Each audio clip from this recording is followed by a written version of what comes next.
হযরতে আলকামার মা ডেকে বললেন, ইয়া রাসূলুল্লাহ, ইয়া হাবিবাল্লাহ, আমার যে মনে বড় কষ্ট, আমি যে মাফ করতে পারতেছি না। এ কথা শুনে নবীজি সাল্লাল্লাহু আলাইহি ওয়াসাল্লাম সাহাবাদেরকে বললেন, তোমরা লাকড়ি খড়ি এনে আলকামার বাড়ির সামনে রাখো। এবার সাহাবায়ে কেরাম লাকড়ি খড়ি এনে হযরতে আলকামার বাড়ির সামনে রাখলেন। হযরতে নবী মুহাম্মদুর রাসূলুল্লাহ সাল্লাল্লাহু আলাইহি ওয়াসাল্লাম বললেন, আগুন নিয়ে আসো। এবার হযরতে আলকামার মা বলতেছেন, ইয়া রাসূলুল্লাহ, আগুন দিয়ে কি করবেন? হযরতে নবী মুহাম্মদুর রাসূলুল্লাহ সাল্লাল্লাহু আলাইহি ওয়াসাল্লাম বললেন, আজকে তোমার সন্তান আলকামাকে এখানে পোড়াবো, কারণ আপনি তো আপনার সন্তানকে ক্ষমা করছেন না, আমার সাহাবীকে তো আপনি মাফ করছেন না, সুতরাং সে তো জাহান্নামী, সে তো জাহান্নামী, তার আগেই আমি তাকে আগুন দিয়ে পুড়িয়ে শেষ করে দেব। এবার এই কথা শুনে আলকামার মা চিৎকার দিয়ে উঠলো, হাউ মাউ করে উঠলো। আমার মুরব্বী বাবারা, ও যুবক ভাইয়েরা, একটাবার বুঝার চেষ্টা করো, মায়ের মতো পৃথিবীতে আর কেউ আদর করে না, ঠিক কিনা? পৃথিবীতে মায়ের ভিতর অন্তরের মধ্যে আল্লাহ রাব্বুল আলামিন এত মায়া দিয়েছেন, আর পৃথিবী অন্য কারো ভিতরে এত মায়া দেন নাই। যখন আলকামাকে আগুনে পুরানোর কথা শুনলেন, শোনার সাথে সাথে বললেন, ইয়া রাসূলুল্লাহ, ইয়া হাবিবাল্লাহ, আমার সামনে আমার কলিজার টুকরা সন্তানকে পোড়াবেন, এটা আমি সহ্য করতে পারবো না, এটা আমি বরদাস্ত করতে পারবো না। ওগো নবীজি, এই মুহূর্তে আমি আমার সন্তান হযরতে আলকামাকে ক্ষমা করে দিলাম। বলেন আল্লাহু আকবার। আরেকটু আওয়াজ দিয়ে বলেন আল্লাহু আকবার। আরেকটু আওয়াজ দিয়ে বলেন আল্লাহু আকবার। যখন হযরতে আলকামার মা বললেন, আমি আমার সন্তানকে ক্ষমা করে দিলাম, সাহাবায়ে কেরাম বলেন, আমরা ঘরের ভিতরে যাইতেই পারলাম না, এর আগেই হযরতে আলকামার জবান দিয়ে মধুর সুরে কালিমাটা উচ্চারণ শুরু করে দিলেন, লা ইলাহা ইল্লাল্লাহু মুহাম্মাদুর রাসূলুল্লাহ। আল্লাহ তাআলা বলেন, ওয়াবুদুল্লাহা ওয়ালা তুশরিকু বিহি শাইআ। ও দুনিয়ার মানুষ, তোমরা আমার ইবাদত করবে, ওয়ালা তুশরিকু বিহি শাইআ, আমার সাথে আর কাউকে অংশীদার স্থাপন করবে না। আল্লাহ তাআলা অন্য আয়াতে বলেন, তোমরা যদি আমার সাথে অংশীদার স্থাপন করো, আমি তোমাদেরকে কখনো ক্ষমা করব না। আল্লাহ রাব্বুল আলামিন বলেন, ইন্নাল্লাহা লা ইয়াগফিরু আন ইউশরাকা বিহি ওয়া ইয়াগফিরু মা দুনা যালিকা লিমান ইয়াশা। আল্লাহু আকবার বলেন। পৃথিবীর ভিতরে মানুষ কত গুনাহ করে, এমনও নজির আছে 100 জন মানুষকে খুন করেছে, আছে না নাই?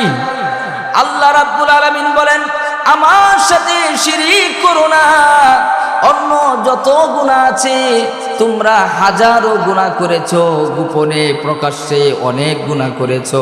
লা তাকনাতু মির রাহমাতিল্লাহ, তোমরা আমার রহমত থেকে নৈরাশ হয়ে যেও না, কারণ আমি হলাম গফুরুর রহিম, আমি হলাম ক্ষমাশীল। সুতরাং যত প্রকারের গুনাহ করো না কেন, আমি আল্লাহ রাব্বুল আলামিন যে কোনো মুহূর্তে তোমাকে ক্ষমা করে দেব। বলেন সুবহানাল্লাহ। 100 খুন করার পরেও যদি আল্লাহর কাছে ক্ষমা পাই, তাহলে আমরাও ক্ষমা পাবো। কথা বলেন ঠিক কিনা? তবে আল্লাহর আদেশ হচ্ছে, ওয়ালা তুশরিকু বিহি শাইআ, আমার সাথে কাউকে অংশীদার করো না।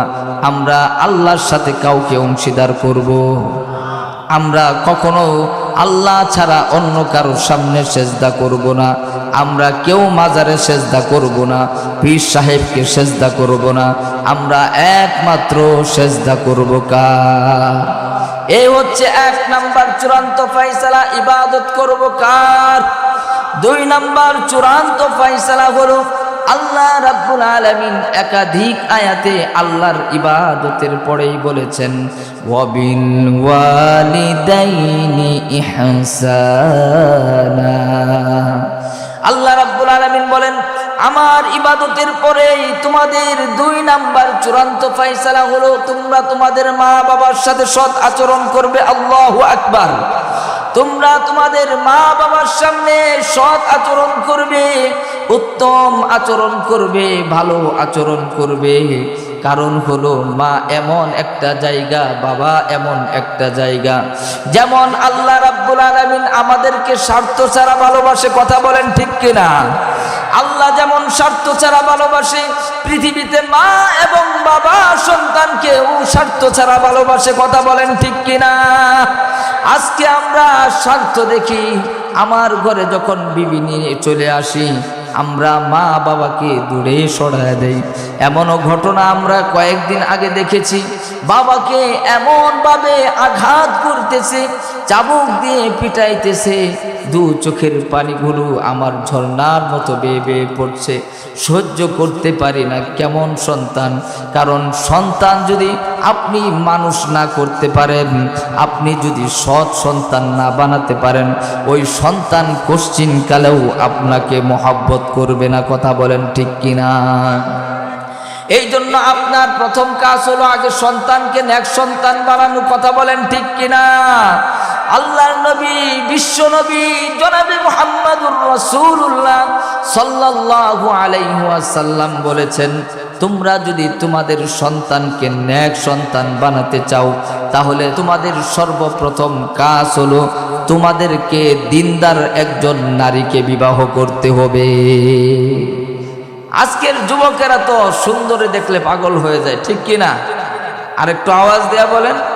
আমরা আজকে সুন্দরটাকে প্রাধান্য দেই, অথচ আল্লাহর হাবিব বলেছেন তুনকাহুল মারআতু লিআরবা, 4 শ্রেণীর নারীকে তোমরা বিবাহ করো। এক হচ্ছে লিহাসাবিহা, বংশধর দেখে, লিজামালিহা, তার সৌন্দর্য দেখে, লিদীনিহা, তার দিন দেখে। তবে আল্লাহর হাবিব শেষে গিয়ে যে কথাটি বলেছেন ফাযফার লিযাতিদ দ্বীন, তোমরা সবার আগে তোমার দ্বীনকে প্রাধান্য দিবে। বলেন সুবহানাল্লাহ। আজকে আমরা যদি আমার ঘরে নেক স্ত্রী আনতে পারি তবেই আমার এই স্ত্রীর গর্ভ থেকে হযরতে আব্দুল কাদের জিলানী তৈরি হবে। কথা বলেন ঠিক কিনা? এই স্ত্রীর গর্ভ থেকে হযরতে বাইজিদ তৈরি হবে। কথা বলেন ঠিক কিনা? এই জন্য আমার ভাইরা ও আমার যুবক ভাইরা, আজকে আমরা সুন্দরটাকে বেশি প্রাধান্য দেই, অথচ আল্লাহর হাবিব বলেছেন ফাযফার লিযাতিদ দ্বীন, তুমি আগে দ্বীনটাকে প্রাধান্য দাও। তোমার স্ত্রী যদি নেককার স্ত্রী হয় তাহলে ওই নেককার স্ত্রী থেকে আব্দুল কাদের জিলানী সৃষ্টি হবে। বলেন সুবহানাল্লাহ। আমি যে কথাটি বলতেছিলাম, আল্লাহ রাব্বুল আলামিন বলেন ওয়াবিল ওয়ালিদাইনি ইহসানা, তোমরা তোমাদের মা বাবার সাথে সৎ আচরণ করো। এরপর আল্লাহ রাব্বুল আলামিন বলেন তোমরা কোন সময়টাতে মা বাবার সাথে উত্তম আচরণ করবে, কোন সময়টাতে মা বাবার সাথে সৎ আচরণ করবে। এরপরে আল্লাহ তাআলা বলেন ইম্মা ইয়াবলুগান্না ইনদাকাল কিবারা আহাদুহুমা আও কিলাহুমা, যখন তোমাদের মা বাবা 2 জন অথবা 2 জনের একজন বার্ধক্যে পৌঁছে যাবে, তখন তোমাদের মা বাবার সামনে ফালা তাকুল্লাহুমা উফ উফ শব্দ উচ্চারণ করে কথা বলবে না। ওয়ালা তানহারহুমা, তোমাদের মা বাবার সামনে ধমক দিয়ে কথা বলবে না। কোনো ব্যক্তি যদি মা বাবাকে ধমক দিয়ে কথা বলে, মা বাবার সামনে চোখ রাঙিয়ে কথা বলে, কোনো ব্যক্তি যদি মা বাবার সাথে বেয়াদবি করে, আল্লাহর হাবিব বলেন ওই বান্দা জীবনে যত আমল করেছে আল্লাহ রাব্বুল আলামিন ওই বান্দার সকল আমলকে ধ্বংস করে দিবেন। বলেন নাউজুবিল্লাহ। সুতরাং মা বাবার সাথে খারাপ আচরণ করা যাবে না। আমরা অনেক হাদিস পড়েছি, এমনও ঘটনা পেয়েছি মা বাবার সাথে খারাপ আচরণ করার কারণে সে দুনিয়া থেকেই লাঞ্ছিত আর বঞ্চিত হয়েছে। মা বাবাকে কষ্ট দেওয়ার কারণে দুনিয়াতেই জবান দিয়ে কালিমা বের হয় না, এমনও ঘটনা আমরা পড়েছি। আল্লাহর নবীর বিখ্যাত একজন সাহাবী হযরতে আলকামা রাদিয়াল্লাহু তাআলা আনহু যখন মৃত্যু শয্যায় বিছানায় শুয়ে আছেন, এমন সময় সাহাবায়ে কেরাম চারপাশে বসা, বিভিন্ন জিনিস জিজ্ঞাসা করা হয়।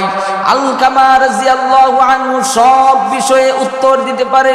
যখন কালিমা পড়ার কথা বলা হয় এ আলকামা তুমি কালিমা পড়ো।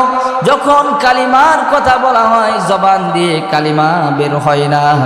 সকল সাহাবায়ে কেরাম আশ্চর্য হয়ে গেলেন, কি ব্যাপার, জবান দিয়ে কেন কালিমা বের হয় না? এবার হযরতে বেলাল রাদিয়াল্লাহু তাআলা আনহু নবীজির দরবারে দৌড়ে চলে গেলেন, বললেন ইয়া রাসূলুল্লাহ, ইয়া হাবিবাল্লাহ, আপনার সাহাবী আলকামার জবান দিয়ে কালিমা বের হয় না, মৃত্যু শয্যায় বিছানায় শুয়ে আছে। যখন কালিমার কথা বলা হয় তখন জবান দিয়ে কালিমা বের হয় না। আল্লাহর হাবিব আশ্চর্য হয়ে গেলেন। একটা বিষয় খেয়াল করে শুনেন, একজন সাহাবীর কেমন দাম। আল্লাহর নবী বিশ্ব নবী বলেন আসহাবী কান্নুজুম। আল্লাহর হাবিব বলেন আমার প্রত্যেকটা সাহাবীর মর্যাদা আকাশের তারকার চাইতেও বেশি। আল্লাহু আকবার বলেন।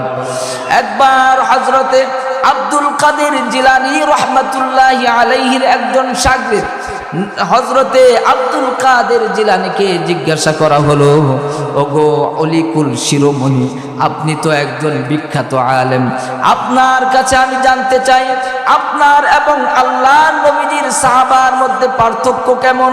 হযরতে আব্দুল কাদের জিলানী রাহমাতুল্লাহ আলাইহি এই কথা শুনে রাগ হয়ে গেলেন। তুমি কি বলছো? একজন সাহাবীর সাথে আমাকে তুলনা করো।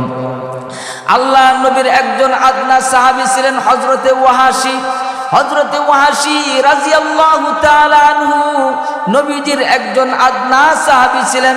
কারণ হলো হযরতে নবী মুহাম্মদুর রাসূলুল্লাহ সাল্লাল্লাহু আলাইহি ওয়াসাল্লামের চাচা আমির হামজাকে উহুদের ময়দানে এই হযরতে ওয়াহাশী শহীদ করে দিয়েছেন। বলেন আল্লাহু আকবার।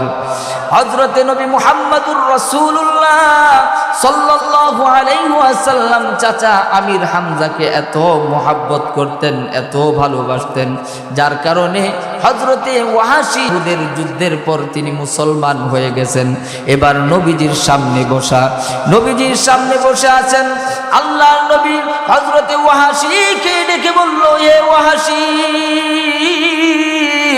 তুমি আমার সামনে বসো না, তুমি মুসলমান হয়েছো, কালিমা পড়েছো, আল্লাহ তোমাকে ক্ষমা করে দিয়েছে, তোমার জন্য জান্নাত নির্ধারণ করে দিয়েছে, কিন্তু তুমি আমার সামনে বসো না, কারণ আমার মহাব্বতের চাচা আমির হামজাকে তুমি উহুদের যুদ্ধে শহীদ করে দিয়েছো। সেই স্মৃতি, সেই দৃশ্যটা যদি আমার মনে হয়ে যায়, তোমাকে দেখলে আমার কষ্ট হবে, সুতরাং তুমি আমার পিছনে বসবে। হযরতে আব্দুল কাদের জিলানী রাহমাতুল্লাহ আলাইহি বলেন, হযরতে ওয়াহাশী যে ঘোড়ায় চড়ে, যে ঘোড়া দৌড়ায়, ওই ঘোড়ার পায়ের নিচে যে ধুলাবালিগুলো থাকে, ওই ধুলাবালিগুলো যদি এক পাল্লাই রাখা হয়, আর হাজারো লক্ষ আব্দুল কাদের জিলানী যদি আরেক পাল্লাই রাখা হয়, তারপরেও নবীজির আদনা সাহাবী ওয়াহাশীর ঘোড়ার পায়ের নিচে যে বালি, এটার মূল্য এবং এটার মর্যাদা আরো বেশি হবে। বলেন সুবহানাল্লাহ।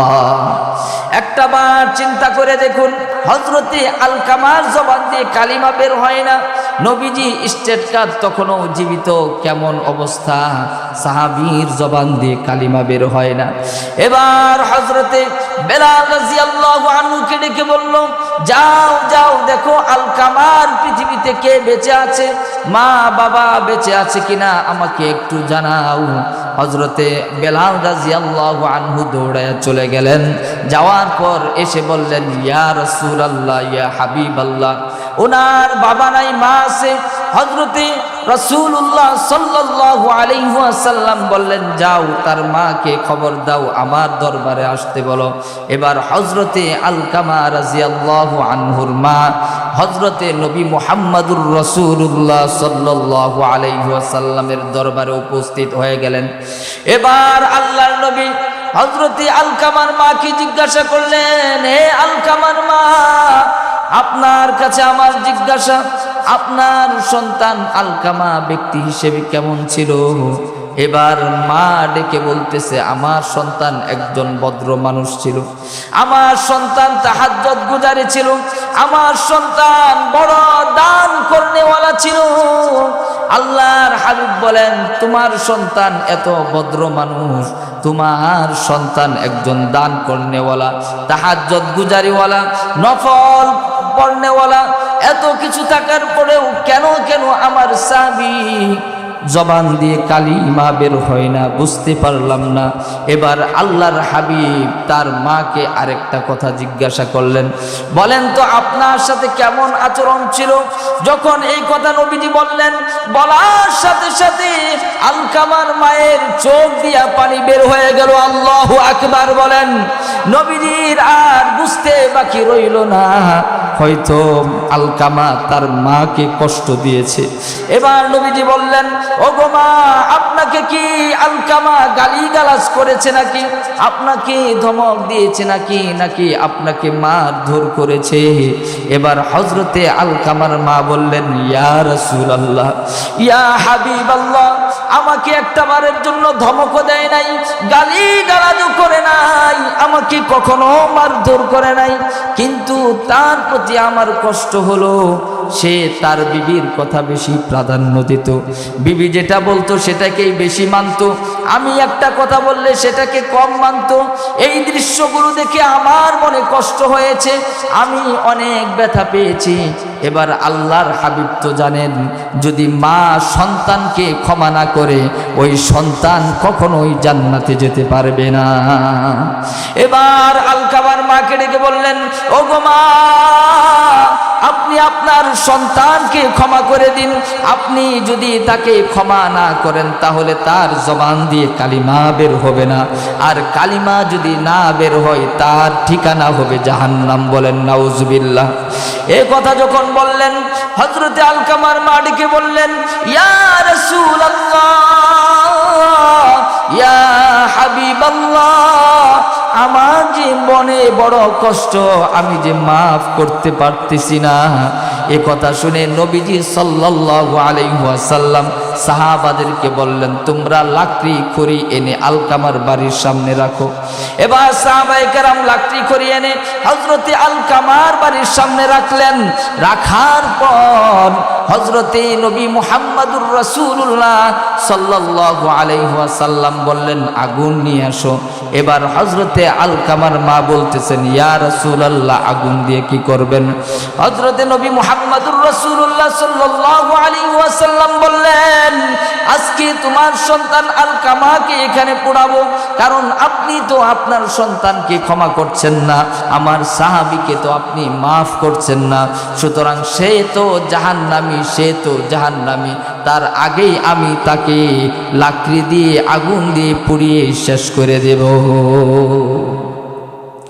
এবার এই কথা শুনে আলকামার মা চিৎকার দিয়ে উঠল, আমার মুরব্বী বাবারা, ও যুবক ভাইয়েরা, একটা বার বুঝার চেষ্টা করো, মায়ের মতো পৃথিবীতে আর কেউ আদর করে না, ঠিক কিনা? পৃথিবীতে মায়ের ভিতর অন্তরের মধ্যে আল্লাহ রাব্বুল আলামিন এত মায়া দিয়েছেন, আর পৃথিবী অন্য কারো ভিতরে এত মায়া দেন নাই।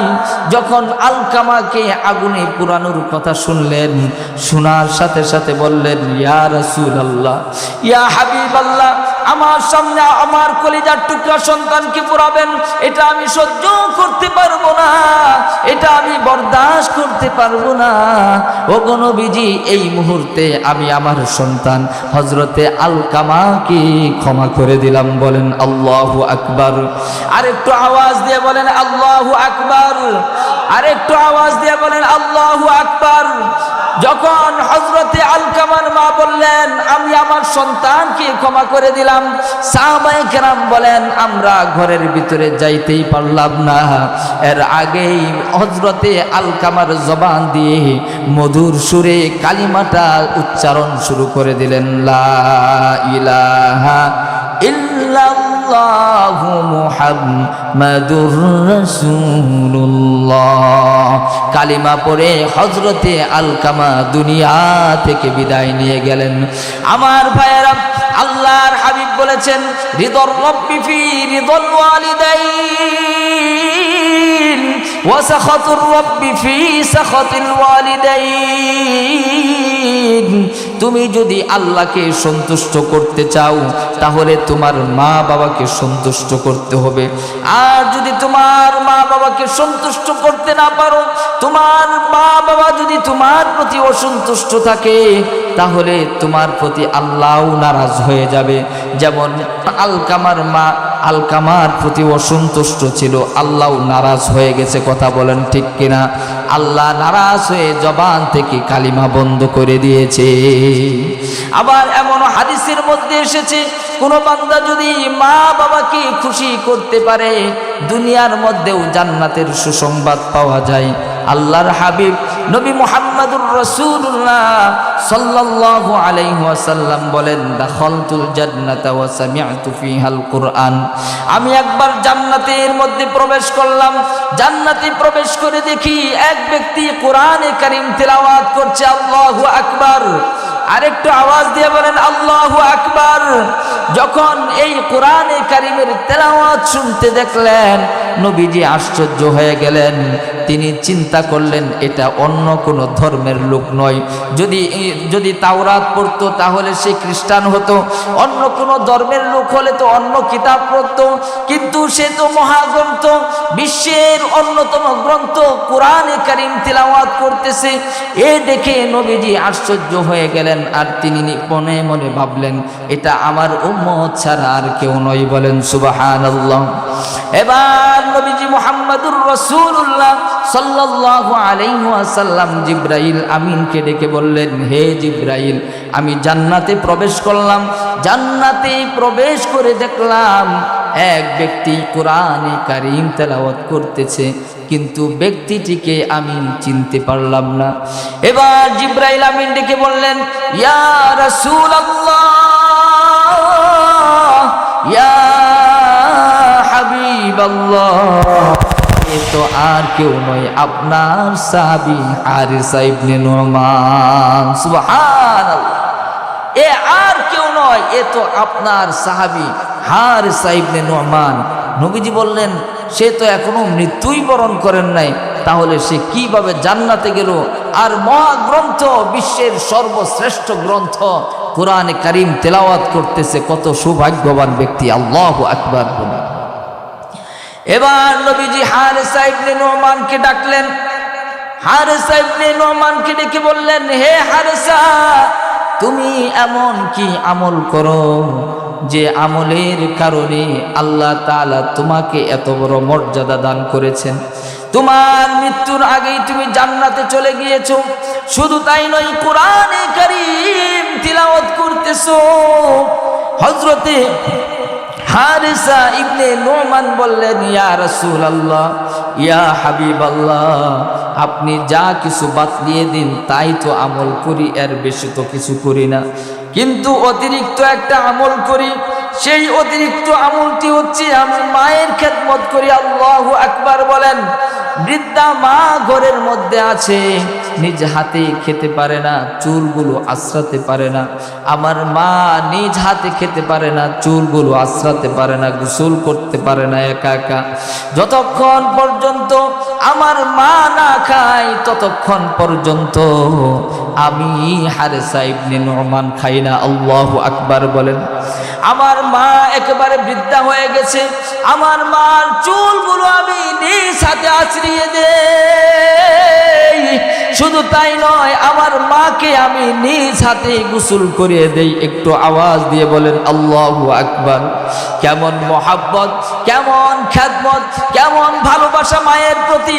আজকে সন্তানদেরকে দেখা যায় মাকে তো খেদমত করবে দূরের কথা, মাকে একটা ফল পর্যন্ত এনে দেয় না। আমরা বড় বড় পীর সাহেবকে ফল খাওয়াই, বড় বড় পীর সাহেবকে বিশাল সুন্দর সুন্দর খাবার খাওয়াই, কিন্তু আমার মা কুড়ি করে থাকে, আমার মায়ের খবর নেই না। ও দুনিয়ার মানুষ, তোমরা জেনে রাখো, তুমি যদি হজ 1000 বার হজ করো, তুমি যদি একেবারে বড় পিসাব হয়ে যাও, তুমি পৃথিবীর মধ্যে সর্বধনী মানুষ হতে পারো, কিন্তু তোমার মধ্যে যদি মায়ের খেদমতের সিফাত না থাকে, তুমি কখনোই জান্নাতে প্রবেশ করতে পারবে না। কারণ হলো আল্লাহর হাবিব বলেন, আল জান্নাতু তাহতা আকদামিল উম্মাহাত। মায়ের পায়ের নিচে সন্তানের জান্নাত, ঠিক কিনা? আল্লাহ রাব্বুল আলামিন মায়ের পায়ের নিচে জান্নাত রেখে দিয়েছেন, বলেন সুবহানাল্লাহ। আমরা সকলেই জানি আল্লাহর নবীর বাবা নবীজির জন্মের আগেই মৃত্যুবরণ করেছে, দুনিয়া থেকে বিদায় নিয়ে গেছে। আল্লাহর হাবিবের যখন 6 বছর তখন আল্লাহর হাবিবের মা আমেনা দুনিয়া থেকে বিদায় নিয়ে চলে গেছে। আল্লাহর হাবিব মায়ের আদর তেমনটা পায় নাই। হযরত নবী মুহাম্মদুর রাসূলুল্লাহ সাল্লাল্লাহু আলাইহি ওয়াসাল্লামকে শিশু বেলায় হালিমাতুস সাদিয়া দুধ পান করিয়েছে। একবার নবীজি এবং সাহাবায়ে কেরাম মদিনার মধ্যে বসে আছেন, এমন সময় মদিনার গেট দিয়ে এক বৃদ্ধা মহিলা ঢুকে। এবার হযরতে নবী মুহাম্মদুর রাসূলুল্লাহ সাল্লাল্লাহু আলাইহি ওয়াসাল্লাম দাঁড়িয়ে গেলেন বৃদ্ধা মহিলাটিকে দেখে। শুধু দাঁড়িয়েই যায় নাই, গায়ে যে চাদরটি ছিল সেই চাদরটি নবীজি সাল্লাল্লাহু আলাইহি ওয়াসাল্লাম ওই বৃদ্ধা মহিলার নিচে বিছিয়ে দিয়েছেন, বলেন সুবহানাল্লাহ। সাহাবায়ে কেরাম অবাক দৃষ্টিতে তাকানো, সাহাবায়ে কেরাম আশ্চর্য হয়ে গেলেন, এ কেমন নারী যে নারীকে দেখে আল্লাহর হাবিব দাঁড়িয়ে গেছে। শুধু তাই নয়, নবীজির গায়ের চাদরটা পর্যন্ত বিছিয়ে দিয়েছে। কতক্ষণ নবীজি ওই বৃদ্ধা মহিলার সাথে কথা বললেন। যখন নবীজি ওই মহিলাটিকে গেট পর্যন্ত এগিয়ে দিলেন, গেট থেকে আসার সময় সাহাবায়ে কেরাম জিজ্ঞাসা করলেন, ইয়া রাসূলুল্লাহ, ইয়া হাবিবাল্লাহ, পৃথিবীতে এমন কোন মহিলা আছে যে আপনার চাদরের উপর মতো বসার মতো সাহস পায়? এমন কোন নারী আছে পৃথিবীতে আপনার মাথায় আদর করতে পারে? এবার নবীজি কান্নায় ভেঙে পড়লেন, বললেন, ও আমার সাহাবারা, তোমরা কি জানো এই মহিলাটিকে? এই মহিলাটি হচ্ছে ওই মহিলা হযরতে হালিমাতুস সাদিয়া। আমি আমার মায়ের আদর তেমন পাই নাই, আমার মায়ের ভালোবাসা তেমন পাই নাই। এই মহিলা আমাকে দুগ্ধ পান করিয়েছে, শিশু থেকে নিয়ে আমাকে লালন পালন করেছে। সুতরাং মায়ের মর্যাদা আল্লাহ দিয়েছে, এবং আমার আপনার পয়গম্বর কেমন মর্যাদা দিলেন? হযরতে নবী মুহাম্মদুর রাসূলুল্লাহ সাল্লাল্লাহু আলাইহি ওয়াসাল্লাম বলেন, আমি তো মাত্র চাদরটা বিছিয়ে দিয়েছি। ও দুনিয়ার উম্মতেরা শুনে রাখো, মা এমন একটা জায়গা, আমরা মনে করি মায়ের 5 টাকা, 10 টাকা, 100 টাকা দিয়েই মায়ের ঋণ শোধ করতে পারবো। এক ব্যক্তি নবীজিকে জিজ্ঞাসা করলেন, ইয়া রাসূলুল্লাহ, আমি আমার মায়েকে কাঁধে নিয়ে হজ করিয়েছি, তোয়াফ করিয়েছি, আমি কি আমার মায়ের ঋণ শোধ করতে পারছিনি? আল্লাহর হাবিব বললেন, ও সন্তান, তুমি জেনে রেখো, তোমার গায়ের চামড়া দিয়ে যদি তোমার মাকে জুতা পর্যন্ত বানিয়ে দাও, তারপরেও মায়ের 1 ফোঁটা দুধের ঋণ কখনো শোধ করতে পারবে না। আল্লাহু আকবার বলেন। আল্লাহর হাবিব বলেন, ও আমার সাহাবারা, ইনি তো আমাকে দুধ পান করিয়েছে, আমি তো ঋণ কখনোই শোধ করতে পারবো না। একটা বার চিন্তা করে দেখেন, গভীর রজনী মা বাবাকে আমরা কত কষ্ট দেই কি দেই না, অথচ আল্লাহ তাআলা মর্যাদা দিলেন, নবীজি মর্যাদা দিলেন। কেমন মর্যাদা দিলেন, মায়ের কেমন মর্যাদা। আল্লাহর নবীর কাছে এক সাহাবী এসে বললেন, মান আহাক্কুন নাসি বিহুসনি সুহাবাতি ইয়া রাসূলুল্লাহ ইয়া হাবিবাল্লাহ, আমি পৃথিবীর মধ্যে সবচেয়ে কার সাথে সদ্ব্যবহার করব? আল্লাহর হাবিব বললেন, উম্মুকা, তুমি তোমার মায়ের সাথে সদ্ব্যবহার করবে। দ্বিতীয়বার আবার জিজ্ঞাসা করলেন, ইয়া রাসূলুল্লাহ ইয়া হাবিবাল্লাহ, এরপর কার সাথে আমি সদ্ব্যবহার করব? দ্বিতীয়বার একই উত্তর দিলেন, উম্মুকা, তুমি তোমার মায়ের সাথে সদ্ব্যবহার করবে। তৃতীয়বার আবার জিজ্ঞাসা করলেন, ইয়া রাসূলুল্লাহ ইয়া হাবিবাল্লাহ, এরপর আমি কার সাথে সৎ ব্যবহার করব? তৃতীয়বার একই উত্তর দিলেন, উম্মুকা, তুমি তোমার মায়ের সাথে সৎ ব্যবহার করবে। চতুর্থবার আবার ওই সাহাবীটি জিজ্ঞাসা করল, ইয়া রাসূলুল্লাহ ইয়া হাবিবাল্লাহ, এরপর আমি কার সাথে সৎ ব্যবহার করব? এবার আল্লাহর হাবিব বললেন, আবুকা, তুমি তোমার বাবার সাথে সৎ ব্যবহার করবে।